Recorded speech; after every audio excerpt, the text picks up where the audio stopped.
las personas que se dejan engañar por la visión de la sexualidad propia de la ideología de género, es muy difícil que sean felices. Pueden pasar unos cuantos fines de semana muy cachondos, eso no lo discuto.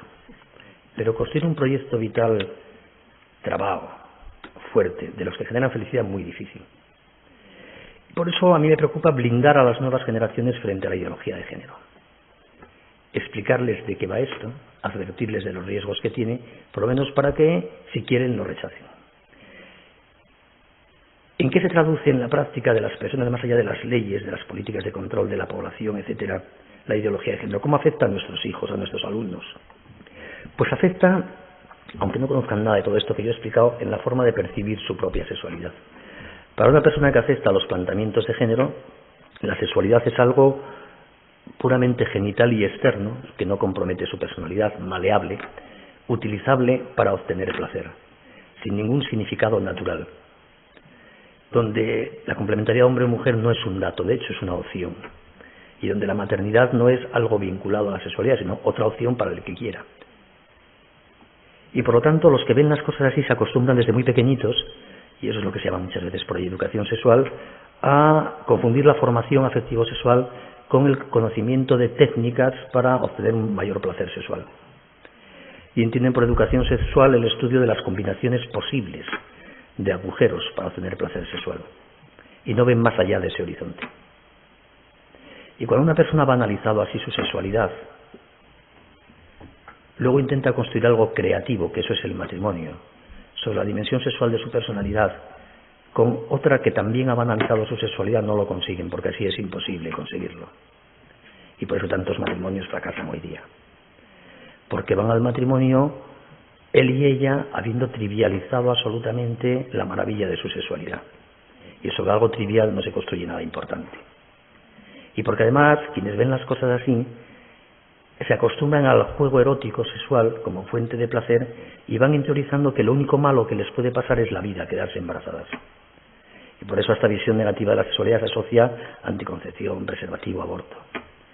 Y cuando muchos años se juega la sexualidad con esa visión de miedo a la maternidad, es muy difícil cambiarlo luego cuando te casas. Sigue habiendo miedo a la maternidad. Y cuando hay miedo no hay compromiso, y por tanto el matrimonio no funciona.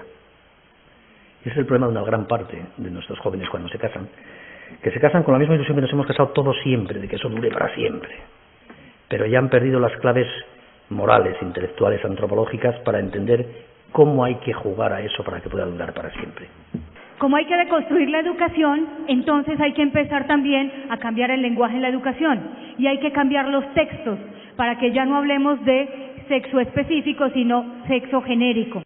Aquí está la persona que está promoviendo esto desde las Naciones Unidas. Fue la primera mujer presidente de Irlanda y la primera mujer presidente en el mundo, pero además la primera mujer a la que se le concedió la adopción de una niña, siendo ella mujer soltera. Vamos adelante. Educación sexual. Y con esto voy redondeando porque ya sé que el tiempo apremia. Uno de los derechos esenciales de los niños es el de expresarse a sí mismos sexualmente, probablemente entre ellos en un principio, pero también con adultos. Por eso ahora vemos los famosos programas de educación sexual del gobierno, que realmente son educación para la genitalidad y poco de sexualidad realmente. Pero aquí está el creador de esta idea, Kinsey. Vamos adelante. Kinsey afirma, está comprobado que los contactos humanos con animales de otras especies han sido conocidos desde los albores de la historia y no son infrecuentes en nuestra propia cultura, por lo que hay que considerarlos como naturales. Vamos adelante. Según Kinsey, los niños son sexuales desde el nacimiento y por tanto son capaces de tener relaciones sexuales a cualquier edad y merecedores de ellas como los adultos, y la sociedad debería reflejarlo alterando sus códigos morales. O sea, somos nosotros los que estamos equivocados.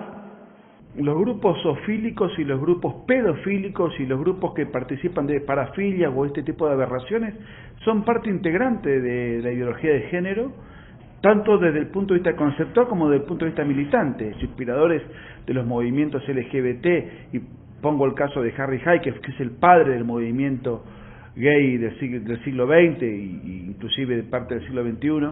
Él fue un miembro honorario y fundador de la NAMBLA, que es la internacional pedófila más importante del mundo. Forman parte de una misma matriz militante y de una misma matriz conceptual. Lo que pasa es que según el grado de avance de la ideología de género en los diferentes países, hay cosas que ellos muestran y cosas que no lo muestran. En los casos donde la ideología de género está más avanzada, ya hay partidos políticos, hay movimientos pretendiendo, por ejemplo, legalizar la pedofilia. En los casos donde la ideología de género todavía no tiene el mismo nivel de arraigo, hay sociedades que conservan ciertos valores todavía tradicionales, entonces van de a poquito con otra agenda más modesta y sucesivamente van dando pasos más audaces para ir avanzando, ¿no?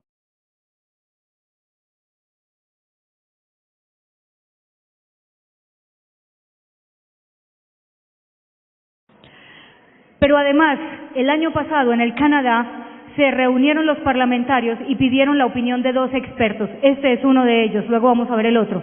Para decirles, ellos querían aumentar las penas para los pedófilos y se encontraron con una gran sorpresa. Los expertos han dicho lo siguiente: la pedofilia es una orientación sexual.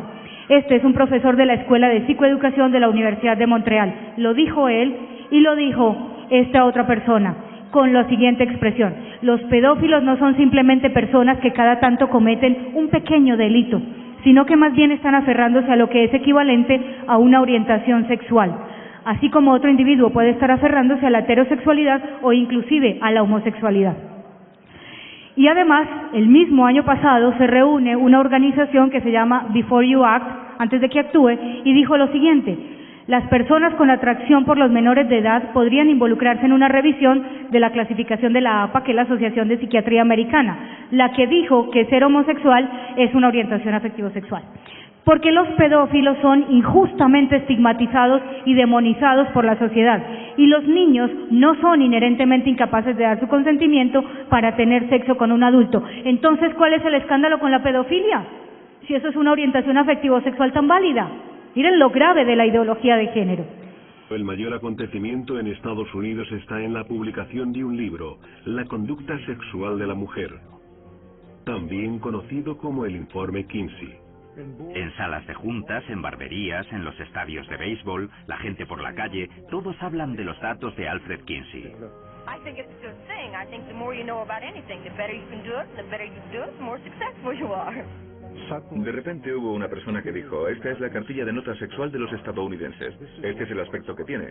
Y supongo que eso fue lo que provocó una reacción tan inmensa. Había oído hablar de homosexuales, pero en realidad no sabía lo que era un homosexual. Dibujó una línea muy larga en la pizarra y puso a las mujeres en un extremo y a los hombres en el otro. Y en medio dijo que había mujeres que eran más como hombres que como mujeres, y hombres que eran más como mujeres que como hombres. La noticia sobre el curso de Kinsey se extendió rápidamente por toda la conservadora Bloomington. Los graduados y miembros del profesorado se quedaron horrorizados al conocer las descripciones clínicas de Kinsey sobre el acto sexual y su respaldo abierto a la anticoncepción y a la libertad sexual. Aparte de estas personas que fueron los promotores de la perversión sexual, se encuentran otras en la lista que motivaron el aborto, el amor libre, la emancipación sexual de la infancia, como otros. Shulamit Firestone, ella promueve el incesto, le parece que está muy bien, que de hecho nosotros somos los que estamos mal, porque el incesto no tiene ningún problema.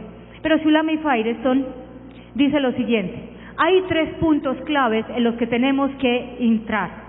Primero, la absoluta revolución sexual de clases. No solamente a través de la eliminación del privilegio masculino, sino eliminando la misma distinción del sexo. Eso sería lo máximo. Segundo, el absoluto control de la reproducción de la mujer. ¿Se les hace familiar aquel eslogan, mi cuerpo es mío y yo decido? La total liberación sexual, porque para ella es muy importante la liberación sexual. De hecho, es de la corriente de la revolución sexual que proponían Wilhelm Reich y Herbert Marcuse. Incluye el derecho absoluto del individuo a tener relaciones sexuales con otros individuos, sin importar la edad, es decir, pedofilia, el número de personas, el estado civil o las relaciones familiares, incesto o de género. Además, a ese tipo de uniones se le trata de dar un rango moral, institucional, de legitimidad y de legalidad exactamente igual al matrimonio de verdad. También estoy tratando de reventar a la familia si estoy promoviendo, por ejemplo, uniones incestuosas. El incesto forma parte de la agenda de la ideología de género, incluso en muchos países. De la misma manera estoy tratando de reventar a la familia y corrompiéndola al promover el aborto, es decir, el homicidio de la madre respecto de su hijo que aún no nació. Es constante como por todos los medios se busca a la familia como institución fundante, como célula básica del tejido social y como institución que además es custodia y guardián de una tradición de valores. Y por eso la revolución, no hay peor enemigo para la revolución cultural que la tradición cultural de una comunidad. Para reventar la tradición tengo que reventar las instituciones que fomentan esa tradición. Y la institución por antonomasia es la familia. En la ideología de género pone todo su arsenal para destruir a la familia. Como la ideología de género intenta penetrar en el Estado para ser impuesta desde el Estado, pero al mismo tiempo un chico que es adoctrinado desde el Estado, en la sociedad de pensamiento, en los colegios, en los establecimientos públicos, en donde los ministerios de educación imponen una agenda, una currícula y todo un contenido, si ese chico luego va a su casa y no tiene en su casa el antídoto al veneno ideológico que le fue impuesto desde el aparato estatal educativo, si la familia la tiene destruida, desarmada, es una familia disfuncional, ese chico no tiene en qué lugar contrastar lo que le ha sido impuesto desde el Estado. Y si no lo puede contrastar, ese chico va creciendo con la nueva mentalidad que pretende la revolución cultural. Dentro de la revolución cultural y dentro de la agenda de género, la distorsión idiomática, la distorsión lingüística, la alteración de estadísticas y la alteración de significantes está a la orden del día. En el aborto es falso que lo que se busca es que la mujer tenga derecho a disponer sobre su cuerpo, porque no es el cuerpo de la mujer. No es el cuerpo de la mujer, es el cuerpo de un tercero, que no se puede defender y que además es su hijo. Y es el cuerpo de un tercero, y esto no es un dato religioso, es un dato científico. Desde el momento de la concepción hay vida nueva, única e irrepetible, con una estructura genética distinta de la madre. La madre puede usar su cuerpo, sí, puede pegarse los pechos, puede ponerse un tatuaje, puede ponerse un arito, puede teñirse el pelo. Eso es disponer del cuerpo. Disponer del cuerpo de un tercero ya es un avasallamiento a los derechos individuales de un tercero. Encima disponer del cuerpo para matarlo, no para cambiarlo al bebé. Estos absurdos no llegan simplemente a, bueno, aceptemos que el cambio de sexo existe como una posibilidad, cosa anticientífica. No existe como, bueno, vamos a aceptar de que si un hombre se autopercibe como mujer, entonces es una mujer. Estos absurdos ya llegan en otros países donde imperan desde hace mucho más tiempo, ya han pasado todo el límite. Por ejemplo, allí en el primer mundo ya se habla sobre las transespecies. Si yo me autopercibo como un gatito y pongo un platito de leche y me pongo unas orejitas artificiales, entonces soy un gatito, ¿no? Tiene 2 o 3 meses en Gran Bretaña donde un hombre de 56 años se autopercibía como una niñita de 6 años. Entonces se vistió como una niñita, con un babero, con una ropita de nena, y fue al kindergarten, es decir, fue al jardín de infantes. Vos fíjate, ¿ahí que había? ¿Una inclusión o una exclusión? Depende desde qué ángulo lo veamos. Si lo vemos desde esta persona, que en cualquier momento de la historia hubiésemos dicho, esta persona tenía un problema mental, pero si lo decimos hoy, podemos ir presos en muchos países, diremos, bueno, está incluido porque su deseo era ser lo que no es, y su deseo era estar donde no debía estar, que era el kindergarten. Ahora, ¿a quiénes excluimos? A los padres de todas las criaturas que tienen que compartir el curso con una persona de 56 años que tiene una fantasía de sentirse de 6. En el libro negro de la Nueva Izquierda tenemos muchos estudios científicos en donde pone de manifiesto que los niños educados por padres homosexuales tienen una tendencia a la homosexualidad 10 veces superior en promedio, propensión en hábitos, conductas y luego en homosexualidad práctica que un niño criado en una familia heterosexual. Los suicidios son 14 veces más efectivos en personas homosexuales que en personas no homosexuales. San Francisco, por ejemplo, en esa ciudad, con un supuesto encanto liberador, es la ciudad de mayor cantidad de suicidios en el mundo occidental. No es simplemente una simple orientación sexual, una simple tendencia erótica, un fetiche.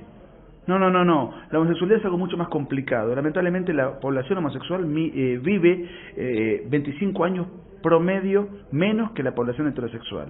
Un transexual o un travesti, como se decía hace pocos años, por ejemplo, vive promedio 35 a 36 años máximo. Una persona tiene derecho a ser homosexual, tiene todo el derecho. Tiene derecho a vivir su intimidad homosexual, tiene todo el derecho. Pero guarda, yo también tengo el derecho a señalar todas estas estadísticas. Es algo autodestructivo. Lo dicen las estadísticas de los ministerios de salud del mundo occidental y de los más prestigiosos ministerios de salud. Eso está todo citado en el libro. Inclusive son estadísticas de la ONU. Nosotros somos partidarios de que cada uno haga en la vida lo que quiera. Lo que uno no puede es evitar las consecuencias de hacer lo que quiera. ¿Y no podemos nosotros acaso señalar eso en el libro? Nos patologizan el pensamiento. Y si nos patologizan el pensamiento, ¿quiénes nos patologizan el pensamiento? Los sectores que se sienten afectados por nuestra opinión. ¿Pero cómo? ¿No son esos los sectores de la diversidad y la tolerancia?